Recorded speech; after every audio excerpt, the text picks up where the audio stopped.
YouTube friends, what is going on? David Lee back, brand a new video. Today we're talking about do's and don'ts as a freelance filmmaker. Now you can interchange filmmaker with videographer, with cinematographer, DP. If you are in that realm of basically creating visuals for a client, for a production company, right? For someone who needs content for their business, for their brand. And so what are some do's and don'ts that you want to follow if you're just starting out, or maybe you're kind of getting into the ropes of doing freelance stuff, doing videography stuff, and then I kind of want to get to that point of becoming a cinematographer or a DP, working on commercials, music videos, right? Something or projects of larger scales, right? And so the first do is make sure that you do ask what the budget is. You don't want to come off straight at the bat and say, hey, what's your budget, right? You want to be able to at least kind of get an idea of what the project is about, what the company is about. And then from there, towards the end of your discovery engagement, towards the initial phone call or conversation you have, make sure you do ask what the budget is. Because if you don't ask what the budget is, then chances are you are leaving money on the table, right? Because say for instance, they let you know that the budget is only $2,000, right? If you don't ask ahead of time what the budget is, then they might actually have like $5,000 in their budget, right? So make sure that you actually ask what the budget is. Number two is do make sure that you draft up a contract for smaller productions, right? For smaller budget type of work. And the reason why is because it does two things, right? Number one, it keeps you accountable and it keeps the client accountable, right? Meaning that they are going to pay because you are going to deliver project that they need. I can't tell you how many times in the beginning where I didn't draft the contract and the client didn't pay me, or maybe they only paid a quarter of it, or they paid a half of it, right? It sucks when you don't get paid for the work that you put in, especially if it's like a pretty large project. Could be like 5 videos, could be 10 videos, and they only pay you 40% of it. And where's the other 60% of it? So make sure that you do draft the contract. The contract's gonna have things such as total deliverables. It's gonna have the total cost of the project. It's going to have deposits. It's going to have a date for the deposit, a date for the final remainder balance. A contract will basically legally bind you and your client to say, hey, I'm gonna make sure that this person gets paid because these types of deliverables are being delivered for marketing purposes, for promotional purposes. And the third do kind of goes along with the contract is do make sure you define the deliverables. So the deliverable could be 3 videos that are 60 seconds each. It could be 10 videos. 5 of them are going to be 2 minutes long. The other 5 are going to be 30 seconds long. Could be vertical, could be a 16:9.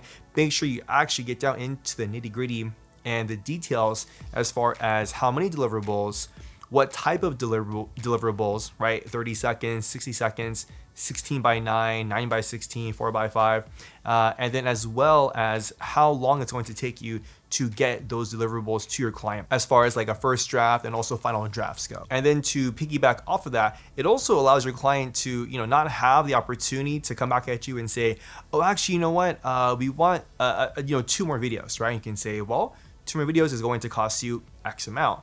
And if they say, I thought we could just, put them in there. And you say, well, no, per the contract, we only agreed to 10 videos. So if you want an extra 2 videos, it's going to cost this much, right? And then from there, the client has the opportunity to say, okay, or to say no, right? But again, it doesn't bind you or you're not obligated to get an additional 1 video or 2 videos. And the last do, number 4, is do your research, right? Research the client. What kind of sales do they do? How much in sales do they do? How long have they been in business? Are they a 3-year-old business? Or are they a 25-year-old business? How many employees do they have? What type of videos have they done in the past for this specific type of project, right? Are they asking for branded content?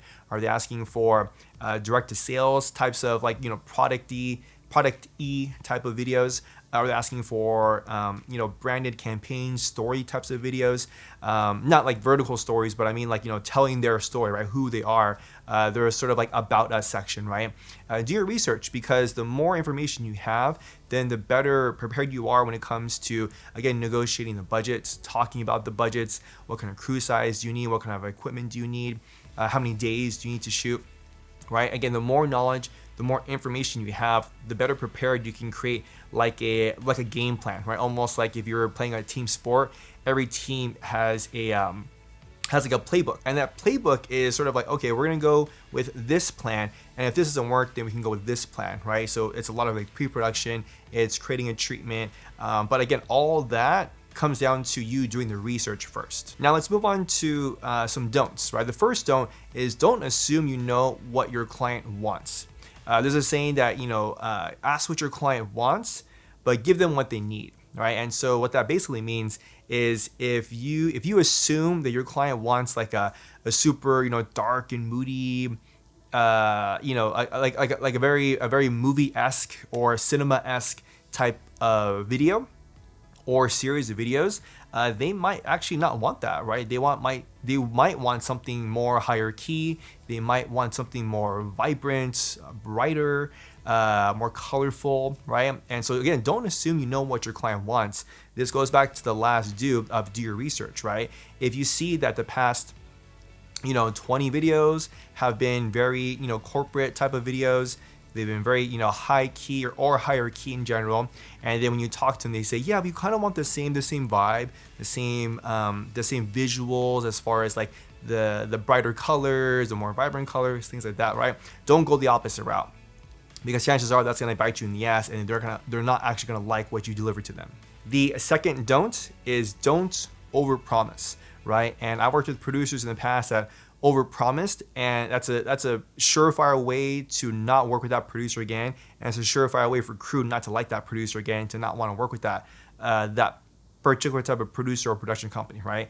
Because when someone higher than you overpromises, and it's usually like a producer, it's usually the producer or the agency. When they overpromise, then because they're not actually doing the work, right? They're just saying, oh yeah, we can get it done. And then guess what? Who has to do the actual work, right? It's the crew, it's the director, it's the DP, it's the grips, it's the gaffers, the electrics, it's the PAs, like everyone, right? They have to do more work and unnecessary work. And so the biggest thing is, again, don't overpromise, especially on the day, right? If there's something that you realistically can't do on the day, whether that's a equipment limitation, right? Like say for instance, they want some kind of overhead aerial type of shot, but not like a drone shot. They want something like you would use like a jib for or a crane for. And you say, well, we don't have a crane, right? There's no way we can get a crane right now, and it's going to cost extra money. Things like that, right? Don't overpromise. Only promise what you can deliver. And if there is something that you possibly can, sharpen on the day, whether it be visually or aesthetically or anything like that, or maybe just making the day go by faster, then do that. But again, if there's anything that you can't do realistically, don't overpromise to your client. The third don't is don't overstress yourself, or don't put too much on yourself, right? There's been plenty of times where I felt like I needed to do everything. I needed to move the C stand. I needed to move the combo stand. I needed to go get, 10 sandbags. I needed to go, move the light another, 1 inch, right? Like, don't be that person when you get to a certain point, because that's why you have a crew, right? If you have crew there and you're paying them, let them do their job, right? Because they're gonna be more than happy to do their job rather than just, kind of sit around. Kind of depends, maybe some people want to sit around, but at the end of the day, if they're getting paid, they're gonna do their job, right? Just like you're getting paid, so you're doing your job. It's not to say that you're trying to overstep people's boundaries, but as a perfectionist, sometimes you feel like you need to do everything. Everything has to be perfect, right? And yes, everything, more or less wants to be perfect, from the inside. But let people do their jobs, right? Let the grips do their job. Let the gaffer do their job. The electric, hair and makeup, the set design, right? Production design, right? Let them do their job. Let the AD do their job. Let the PAs do their job, right? Do your job, because everyone else is going to do their job just as good, right? And the last don't is don't forget a shot list or some type of storyboard. As you progress in your career, storyboards and shot lists are really crucial, right? Because it's going to keep you on track of what needs to get done, right? So it's almost like having like a shopping list, right? When you go to the grocery store, you have a shopping list. You say, okay, I need to get A, B, C, D through L on this shopping list, right? And if I get all of those, right, then we're good. Everyone's happy. If you forget your shot list or your grocery list, whatever it is, right, you might be able to remember what you need. You might not be able to remember what you need, right? Because say, for instance, you're like on a 2-day shoot, you're working 12, 14-hour days. I don't know about you, but I forget shit, right? So having a shot list or a storyboard helps to keep you organized. It keeps you on track. The AD knows exactly what needs to get done. The director also can reference it and say, okay, cool, we got all of our shots, right? 100% of our shots. Do we have any time left? Oh, okay, we have like half an hour left. Maybe we can squeeze in extra shots, right? Stuff that might go on a director's reel or director's cut, or something that maybe you need for your own reel. But again, have a shot list, have a storyboard, so that way it keeps you on track, it keeps the production on track, and the day goes by more smoothly than if you didn't have a shot list or storyboard. Alrighty, that is the end of this video. Again, I wanted to do something more in line of videos that can help you out. You know, like if you listen to the podcast, it's a lot of the business side of being a freelance filmmaker, right? Cinematographer, director of photography. It's the things that actually matter, right? The gear fucking doesn't matter. The lights, the camera, none of this shit fucking matters at the end of the day if you aren't getting work. The most important part is you should be working, right? Stop watching videos about this new camera or this new lens or this fucking new gimbal or whatever it is, right? If you aren't getting the work, none of that matters.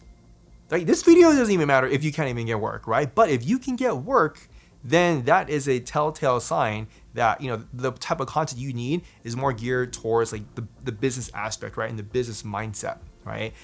Get out of the I'm only making $200 and $250, you know, I'm shooting, editing, everything, right? Get out of that mindset, because eventually if you do want to work as a cinematographer, as a DP, things need to scale. Your work needs to scale, your professionalism needs to scale, your visual eye needs to scale.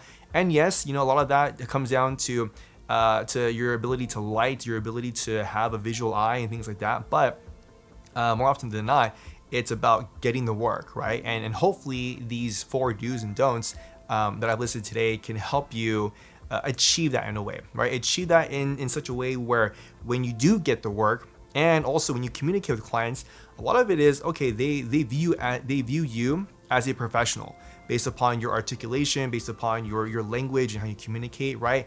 When you talk about budgets, when you talk about shot lists, when you talk about location scouts, you talk about a mood board, a lookbook, a treatment, right? They say, oh wow, this person actually knows what they're doing, and I feel confident that they're going to be able to deliver what I need as a business, as a brand, right?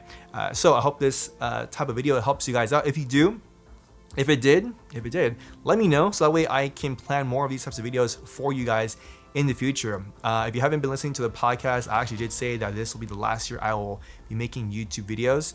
We still have some more time before the end of the year, so to make more videos, more valuable videos for you guys. If you liked the video, please leave it a thumbs up. I'd appreciate it. Subscribe to my podcast. See, I make more podcasts. I don't even know how to make YouTube videos anymore. What am I doing? Subscribe to the channel so you're notified of new content coming out. And remember, friends, every day you have an opportunity to create your experience and to write and tell your own story. My name is David Lee. I'll catch you guys in the next video.